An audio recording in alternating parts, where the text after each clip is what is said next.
السلام علیکم۔ امید کرتی ہوں کہ آپ سب خیریت سے ہوں گے۔ اگر زندگی میں کامیاب ہونا چاہتے ہیں اور آخرت میں بھی تو استغفار کو پکڑ لیں۔ اگر کسی نے اپنا رزق بڑھانا ہے تو استغفار کو پکڑ لیں۔ نبی پاک صلی اللہ علیہ وسلم سے جب بھی صحابہ کرام کسی پریشانی، تکلیف یا کسی بھی حاجت کے بارے میں کوئی وظیفہ پوچھتے تھے تو آپ صلی اللہ علیہ وسلم زیادہ تر ان کو درود پاک اور استغفار بتاتے تھے کہ ان کی کثرت کرو، ان کو زیادہ سے زیادہ پڑھو۔ استغفار کی کثرت سے یہ ہوتا ہے کہ اللہ تعالیٰ کوئی نہ کوئی راستہ نکال لیتا ہے اس مشکل سے، اس پریشانی سے نکلنے کے لیے، اور ایسا راستہ نکالتا ہے جو اس کے گمان میں بھی نہیں ہوتا، کیونکہ اللہ تعالیٰ فرماتے ہیں کہ اے نبی صلی اللہ علیہ وسلم کہہ دیجئے جو لوگ اپنے نفس پر زیادتی کر چکے ہیں وہ اللہ کی رحمت سے مایوس نہ ہوں، بے شک اللہ تمام گناہ معاف کر دیتے ہیں، تمام گناہوں کو معاف فرمانے والے ہیں۔ اللہ تعالیٰ فرماتے ہیں کہ اے ابن آدم، اگر تمہارے گناہ سمندر کی جھاگ کے برابر بھی ہو جائیں اور تم سچے دل سے توبہ کرتے رہو، سچے دل سے توبہ کرو اور 3 سے یا 5 مرتبہ استغفر اللہ ربی من کل ذنب و اتوب الیہ پڑھ لو تو میں سارے کے سارے گناہ معاف کر دوں گا۔ جب بھی کوئی شخص، گناہ گار شخص اللہ تعالیٰ سے توبہ کرتا ہے تو اس کی مثال حدیث میں آتی ہے کہ اس کی مثال بالکل اس بندے کی طرح ہوتی ہے کہ جس کے سارا کھانے پینے کا سامان اور استعمال کا سارا سامان ایک اونٹ پر لدا ہوا ہو اور وہ اونٹ گم ہو جائے، کہیں صحرا میں گم ہو جائے تو بندہ بڑی فکر مندی سے، بے چینی سے اس کو ڈھونڈتا رہے لیکن وہ اسے نہ ملے، اور جیسے ہی وہ اونٹ کو اپنے سامنے پائے، اونٹ اس کے سامنے آئے اور اس کے اوپر اس کا سامان بالکل ویسے کا ویسے ہی پورا سامان لدا ہوا ہو اور وہ اونٹ اس کو مل جائے تو وہ خوشی سے پکار اٹھتا ہے، اور ایسے خوشی سے پکار اٹھتا ہے کہ وہ واپس سے باہر ہو کر کہتا ہے کہ اے اللہ میں تیرا رب ہوں اور تو میرا بندہ ہے، یعنی کہ اس سے خوشی میں اس سے الٹا بولا جاتا ہے۔ تو یہ حدیث کے الفاظ ہیں، یعنی خوشی میں اس سے ایسے الفاظ نکل جاتے ہیں تو اللہ کو ایسی ہی خوشی ہوتی ہے جب بھی کوئی گناہ گار بندہ توبہ کرتا ہے، استغفار کرتا ہے، اللہ سے صلح کرتا ہے تو اللہ تعالیٰ کو ایسی ہی خوشی ہوتی ہے۔ اب ہوتا یہ ہے کہ جو شیطان ہے وہ انسان کو اللہ سے نا امید اور مایوس کرتا ہے کہ تمہارے اتنے گناہ ہیں، تمہاری اتنی برائیاں ہیں، تمہاری طرف تو اللہ دیکھے گا بھی نہیں، تو تم تو اس قابل ہی نہیں ہو کہ اللہ تمہاری طرف دیکھے، تمہاری بات سنے، تم اس کو جتنا مرضی پکارتے رہو۔ لیکن حدیث تو اس کے بالکل برعکس ہے۔ حدیث میں تو یہ ہے کہ جب گناہ گار بندہ اللہ سے توبہ کرتا ہے اس پر اللہ اس بندے پر زیادہ خوش ہوتا ہے۔ ماں کو اپنے بچوں سے پیار ہوتا ہے، لیکن اگر کوئی نالائق بچہ ہو تو کوئی ایسا یعنی کہ اتنا خاص بچہ نہ ہو جو سب سے زیادہ نالائق بچہ ہوتا ہے، اگر وہ کوئی بڑا کام کر لے تو ماں کو سب بچوں میں سب سے زیادہ خوشی اس بچے کی ہوتی ہے، وہ سب سے زیادہ سرپرائز ہو جاتی ہے اس بچے کے اوپر، وہ پراؤڈ فیل کرتی ہے کہ یعنی کہ وہ جس بچے سے اس کو امید ہی نہیں ہوتی، اور وہ بچہ جب کوئی بہت اچھا کام کر لیتا ہے، کوئی کارنامہ سر انجام دے دیتا ہے اور ماں باپ کا نام فخر سے بلند کر دیتا ہے، تو ماں باپ کو اپنے قابل بچوں سے بھی زیادہ اس نالائق بچے پہ زیادہ خوشی ہوتی ہے، وہ زیادہ فخر محسوس کرتے ہیں کہ ہمیں تو اس سے امید ہی نہیں تھی اور اس نے ہمیں اتنا بڑا اتنا اچھا کام کر کے دکھا دی ہے، تو ان کی خوشی جو ہوتی ہے وہ دگنی ہو جاتی ہے۔ تو اللہ تعالیٰ فرماتا ہے کہ اللہ تعالیٰ کہتا ہے جو میری رحمت ہے وہ میرے عذاب پر بھاری ہے، حاوی ہے، یعنی کہ اللہ تعالیٰ کی جو رحمت ہے وہ اللہ تعالیٰ کے عذاب کے اوپر حاوی ہو جاتی ہے۔ اللہ کا جب کوئی گناہ گار بندہ اللہ تعالیٰ سے صلح کرتا ہے، معافی مانگتا ہے، استغفار کرتا ہے تو اللہ تعالیٰ کو بہت خوشی ہوتی ہے۔ ایک دفعہ ایسے ایک واقعہ ہے کہ ایک بار 2 دوست تھے، وہ آپس میں بحث کر رہے تھے کہ ایک کہہ رہا تھا کہ جو اللہ کی نظر کرم ہے وہ نیک لوگوں پر زیادہ ہوتی ہے، اور دوسرا دوست کہہ رہا تھا کہ نہیں، اللہ تعالیٰ کی جو نظر کرم ہے وہ گناہ گار بندہ جب توبہ کرتا ہے اس پر زیادہ ہوتی ہے۔ تو دونوں میں یہ بحث چل رہی تھی۔ پاس ہی ایک بابا جی تھے تو انہوں نے سوچا کہ چلو بابا جی سے فیصلہ کروا لیتے ہیں، تو انہوں نے کہا کہ بابا جی آپ ہمارا فیصلہ کریں۔ تو یہ کہتا ہے کہ اللہ کی نظر کرم نیک بندے پر زیادہ ہے، اور میں کہتا ہوں کہ اللہ کی نظر کرم اس بندے پر زیادہ ہے جو گناہ کرنے کے بعد توبہ کرتا ہے۔ اب آپ ہی بتائیے کہ اللہ تعالیٰ کی نظر کرم کس کے اوپر زیادہ ہوتی ہے؟ تو بابا جی نے کہا کہ بیٹا میں تو پڑھا لکھا نہیں ہوں، میں تو ان پڑھ ہوں، میں جاہل ہوں، لیکن میں تمہیں کیا بتا سکتا ہوں، ہاں پر ایک بات ہے کہ میں کپڑا بنتا ہوں۔ وہ کپڑا بنانے والا تھا، وہ کہتا ہے میں کپڑا بنتا ہوں، اور کپڑا بنتے ہوئے اکثر یعنی کہ جو میں دھاگے میرے سارے جڑے ہوتے ہیں، تو اگر کبھی اس میں سے کوئی ایک دھاگا ٹوٹ جائے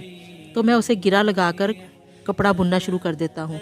اور پھر کپڑا بنتے ہوئے میری نظر آخر تک اسی گرا لگے ہوئے دھاگے پر رہتی ہے، اور میری جو نظر ہوتی ہے، خاص نظر میری اس ٹوٹے ہوئے جس کو میں نے گرا لگائی ہوتی ہے اس دھاگے پر رہتی ہے کہ کہیں وہ دوبارہ سے دھاگا ٹوٹ نہ جائے۔ تو وہ دونوں دوست کہنے لگے کہ فیصلہ ہو گیا۔ تو پتہ چل گیا کہ جو اللہ کی نظر کرم ہے اس گناہ گار بندے پر زیادہ رہتی ہے جو توبہ کرتا ہے، اور پھر اس کی حالت بالکل اس ٹوٹے ہوئے دھاگے کی طرح ہوتی ہے کہ تو پھر یہی یعنی کہ ہوتا ہے کہ شیطان اسے دوبارہ گمراہ نہ کر دے، اسے توڑ نہ دے، تو اللہ تعالیٰ کی نظر کرم اس کے اوپر خاص رہتی ہے۔ اللہ تعالیٰ تو بلکہ اس کے اوپر زیادہ نظر کرم کرتے ہیں کہ کہیں شیطان اس کو دوبارہ سے ورگلا نہ دے، یہ میرا بندہ کہیں دوبارہ سے بہک نہ جائے، بھٹک نہ جائے، تو اللہ تعالیٰ اس کے اوپر خاص نظر رکھتے ہیں۔ لیکن جو شیطان ہے وہ انسان کو اس چیز سے غافل کرتا ہے، نا امید اور مایوس کرتا ہے کہ نہیں تمہیں تو اللہ تعالیٰ، تمہارے تو گناہ اتنے زیادہ ہیں، تم معافی مانگ بھی لو، توبہ کر بھی لو تو کوئی فائدہ نہیں ہے۔ لیکن اللہ تعالیٰ کہتا ہے کہ نہیں، مجھے تو اس بندے کی بہت خوشی ہوتی ہے کہ میں تو اس بندے کے آنے سے بہت خوش ہوتا ہوں، اور اللہ تعالیٰ فرشتوں کے سامنے فخر کرتے ہیں کہ دیکھ لو یہ میرا بندہ، میں نہیں کہتا تھا کہ یہ پلٹ کے آئے گا میری طرف، دیکھو یہ میری طرف پلٹ کے آئے، اور جب بندہ ایک قدم بڑھاتا ہے تو اللہ تعالیٰ 10 قدم بڑھاتا ہوا بھاگتا ہوا اس کے پاس آتا ہے۔ تو اللہ تعالیٰ ہم سے بہت محبت کرتا ہے۔ تو آپ اپنے آپ کو مایوس کرنے کے بجائے شیطان کو مایوس کریں، اور اسے اتنا مایوس کر دیں کہ شیطان کی چیخیں نکل جائیں، کہ اس کی چیخیں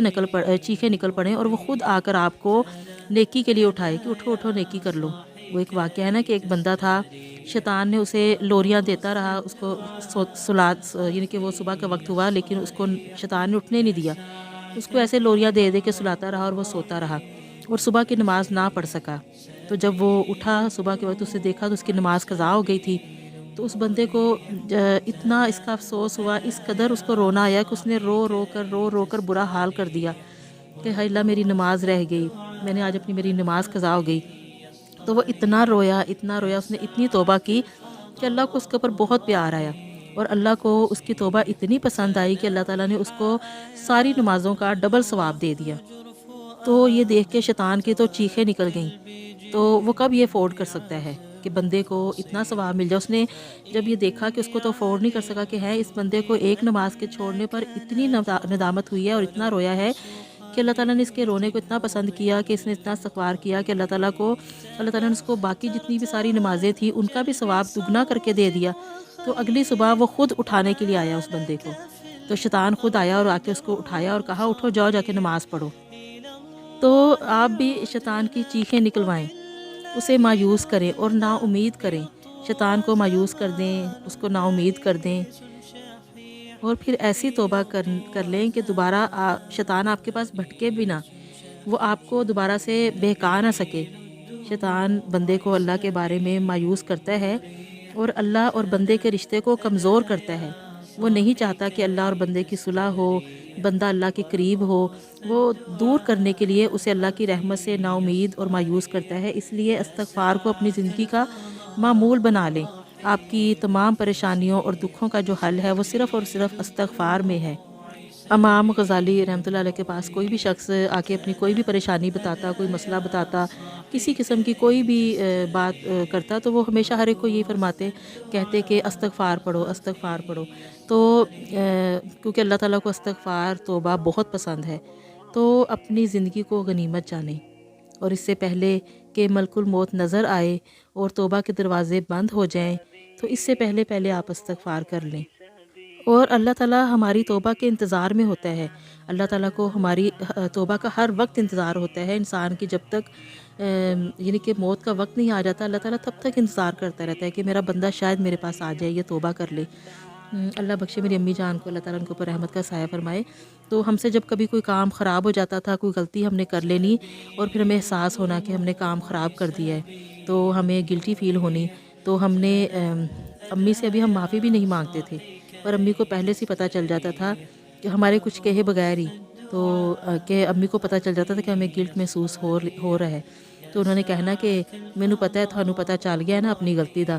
کہ ہن کیویں میرے بہانے نال تسی میرے آلے دوالے پھردے پے ہو۔ تو پہلے تو ہمیں سمجھ نہیں آتی تھی کہ امی کو کیسے پتہ چل گیا، تو ہم نے تو امی سے معافی بھی نہیں مانگی، کچھ کہا بھی نہیں، تو امی کو کیسے پتہ چل گیا۔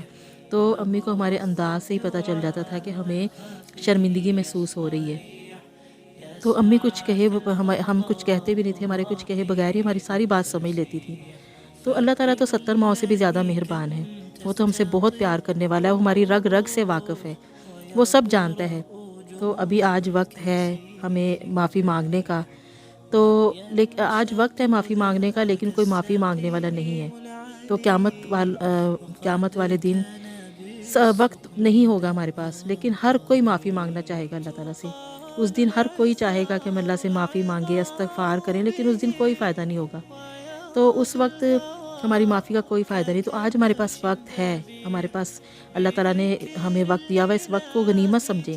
اور آج ہم جتنی استغفار کر سکتے ہیں، جتنی توبہ کر سکتے ہیں، ہم بہت زیادہ معافی مانگیں، استغفار کریں۔ ہمیں نہیں پتہ چلتا، جانے انجانے میں، نا سمجھی میں ہم سے کوئی غلطیاں خطائیں ہو جاتی ہیں۔ تو ضروری نہیں ہے کہ آپ کوئی بہت بڑے بڑے گناہ کریں تو پھر آپ کہیں کہ میں نے تو معافی مانگنی۔ چلتے پھرتے ہر وقت آپ استغفر اللہ کرتے رہا کریں، وضو بغیر وضو جب بھی آپ کو ہو استغفر اللہ کرتے رہا کریں، کیونکہ ہمیں کچھ پتہ نہیں ہے، ہمیں بالکل پتہ نہیں ہے کہ کون سا دن، کون سی گھڑی، کون سا وقت ہمارا آخری ہو۔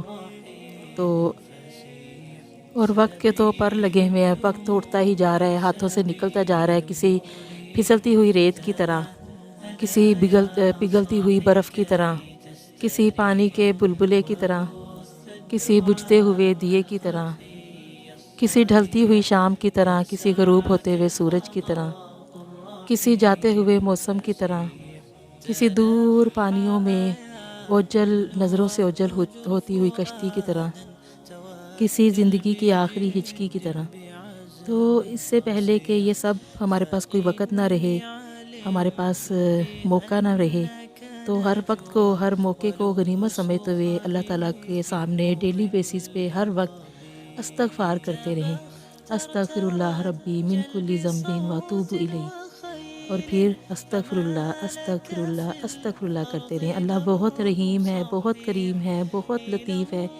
بہت مہربان ہے، انشاءاللہ ہم سب کو بخش دے گا۔ اللہ تعالیٰ ہم سب کو بخشے، اور اللہ تعالیٰ ہم سب کا حامی و ناصر ہو۔ تو انشاءاللہ پھر آپ سے ملاقات ہوگی۔ اللہ حافظ۔